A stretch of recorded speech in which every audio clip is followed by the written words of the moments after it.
Yehova Svaot Elohim, Kadosh, Kadosh, Kadosh. Please fill me and lead me, and cover me and stir me, and speak through me with your Ruach HaKodesh, that I may speak your written words with boldness to those who listen. I ask all these things in Yeshua HaMashiach's name. Amen. We'll start with the Shema. Listen and obey. Children of Yehova, pay careful attention and respond. Yehova is our power and authority. Yehova works in unity with himself, and you shall act upon your love to Yehova with your power and authority, with your thoughts and mind, with your entire body, and with all the muchness that you have. Yod, Hey, Vav, Hey. Hand, behold, now, behold. 2 Kings chapter 5. Naaman, commander of the king of Aram's army, was highly respected and esteemed by his master, because through him Yehova had brought victory to Aram. But although he was a brave warrior, he also suffered from Terzarat. Now, on one of their raids into Israel's territory, Aram carried away captive a little girl, who became a servant for Naaman's wife. She said to her mistress, I wish my lord could go to the prophet in Shamron. He could heal his sarat. Naaman went in and told his lord, the girl from the land of Israel said such and such. The king of Aram said, Go now, and I will send a letter to the king of Israel. He sent out, taking with him 660 pounds of silver, 6,000 pieces of gold, and 10 changes of clothes. He brought the king of Israel the letter, which said, When this letter reaches you, you will see that I have sent my servant Naaman to you, so that you can heal his sarat. When the king of Israel finished reading the letter, he tore his clothes. Am I a god, able to kill and make alive? He asked. So that he sends me a man to heal of sarat? You can see that he is only seeking an excuse to quarrel with me. But when Elisha, the man of God, heard that the king of Israel had torn his clothes, he sent a message to the king. Why did you tear your clothes? Just have him come to me, and he will know that there is a prophet in Israel. So Naaman came with his horses and chariots and stood at the door of Elisha's house. Elisha sent a message to him, who said, Go and bathe in the Jordan 7 times. Your skin will become as it was, and you will be clean. But Naaman became angry and left, saying, Here now, I thought for certain that he would come out personally, that he would stand, call on the name of Yehova, his God, and wave his hand over the diseased place, and thus heal the person with sarat. Aren't Amna and Parpar, the river of Damascus, better than all the water in Israel? Why can't I bathe in them and be clean? So he returned and went off in rage. But his servants approached him and said, My father, if the prophet had asked you to do something really difficult, wouldn't you have done it?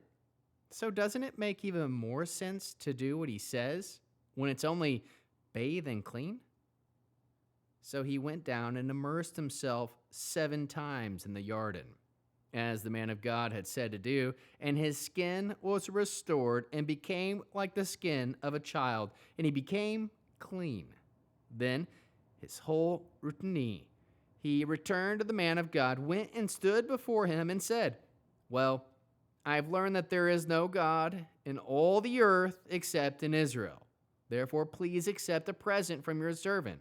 But Elisha answered, As Yehova lives, before whom I stand, I will not accept it. And despite his urging him to take it, he refused.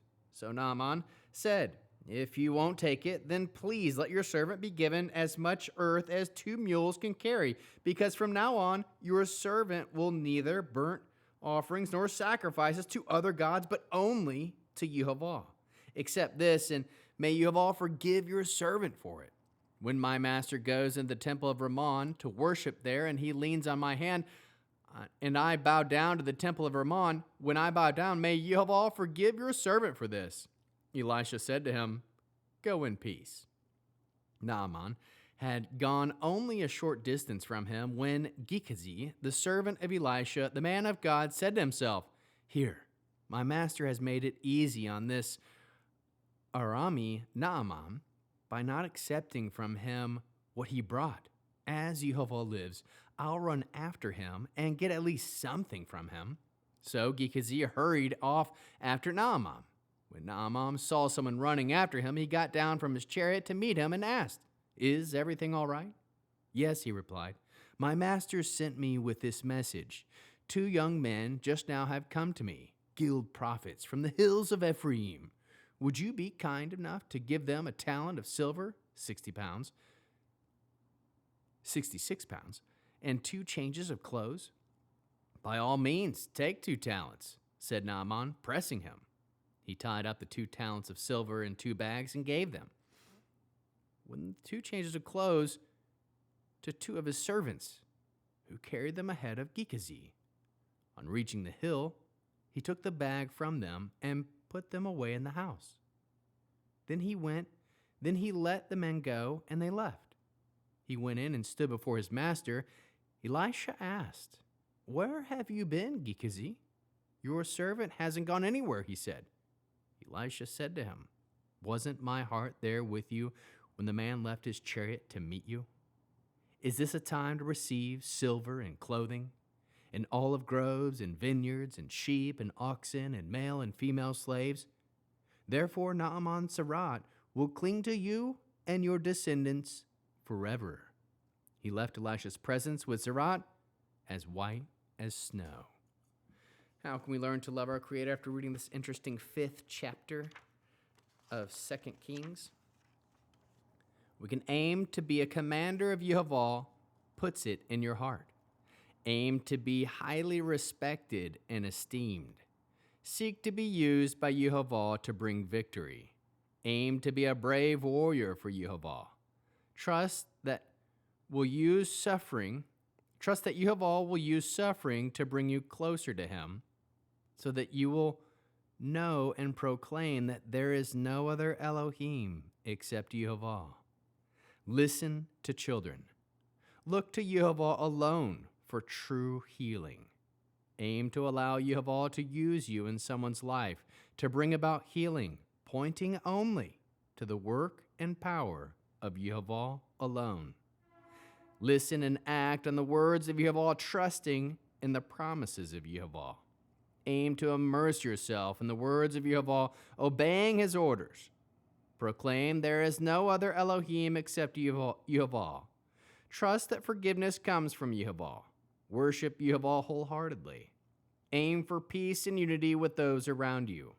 Aim to be and remain a man of Yehova. Speak only the truth. Be honest.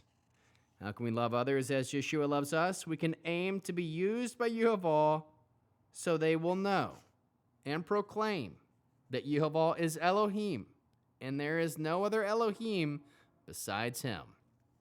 Bear one another's burdens. We can aim for peace and unity with all around you. Produce spiritual fruit, love, joy, peace, patience, kindness, goodness, faithfulness, humility, self-control. End with the Aaronic blessing using the name.